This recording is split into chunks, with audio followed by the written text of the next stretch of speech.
Exercise 2.1ல 8th sum பார்க்க போறோம்.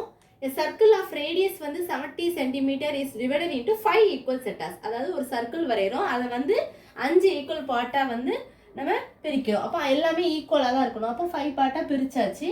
அதோட ரேடியஸ் வந்து ஒரு இது வந்து எவ்வளவு டயாமீட்டர் வந்து நம்மளுக்கு ஃபுல்லா இருக்கும். அப்போ நான் ரேடியஸ் மட்டும் அவங்க எவ்வளோன்னு அவங்களே கொடுத்துட்டாங்க 70. Find the area of each of the sectors. அதில் ஒரு ஏரியா வந்து நம்ம கண்டுபிடிக்க போகிறோம். இந்த நம்மளுக்கு ஏரியா தெரியாது. சொல்யூஷன் பாருங்க. ஃபர்ஸ்ட் கொடுத்துருக்க கிவன் எழுதிக்கோங்க.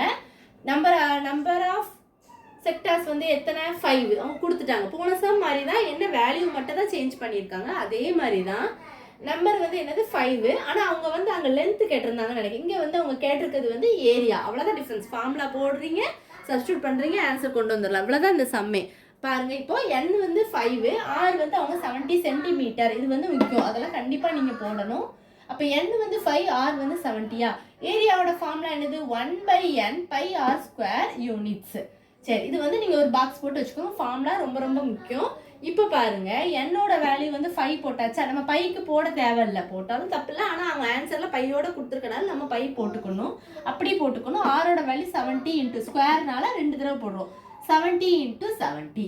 இப்போ 5ஐயும் 70யும் நீங்கள் கேன்சல் பண்ணிங்கன்னா உங்களுக்கு 14 கிடைக்கும். ஏன்னா 1 5 is 5, இங்கேயும் 1 5 is 5, பேலன்ஸ் 2 இருக்கும். 4 5s are 20. அப்போ 14 π இன்ட்டு 70. அவ்வளோதான். இப்போ 14ஐயும் 70ஐயும் நான் மல்டிப்ளை பண்ணி போட்டிருக்கேன். உங்களுக்கு ஆன்சர் என்ன வரும் 980. இப்போ பை அப்படியே போட்டுக்கலாமா. ரேடியஸ் என்னது 70 சென்டிமீட்டர். அந்த சென்டிமீட்டர் ரொம்ப முக்கியம். யூனிட்ஸுங்கனால ஃபார்முலால ஸ்கொயர் யூனிட்ஸுக்குனால நம்ம இங்கே பவரில் ஸ்கொயர் போட்டுருக்கு. இது வந்து ரொம்ப ரொம்ப ரொம்ப முக்கியம். இதில் நீங்கள் போடலை அப்படின்னா மார்க் வந்து உங்களுக்கு கம்மியாயிரும். அதனால நீங்கள் கண்டிப்பாக போட்டுக்கணும். ரொம்ப ஈஸி தான். லென்த் ஃபார்முலா, ஏரியா ஃபார்முலா, செட்டஸ் அது மட்டும் நீங்கள் தெரிஞ்சுக்கிட்டாலே ஈஸியாக போட்டுடலாம். ஏரியா ஃபார்முலா என்ன, 1 செகண்ட் ஒரு தடவை சொல்கிறேன். Area 1/n πr² units. என்னோட வேல்யூ சப்ஸ்டியூட் பண்ணிக்கோங்க, ஆரோட வேல்யூவும் போட்டுக்கோங்க. r²ங்கனால 2 தடவை போட்டு நம்ம கேன்சல் பண்ணால் உங்களுக்கு ஆன்சர் என்ன கிடைக்குது 980 π cm². இவ்வளோதான் இந்த வீடியோ.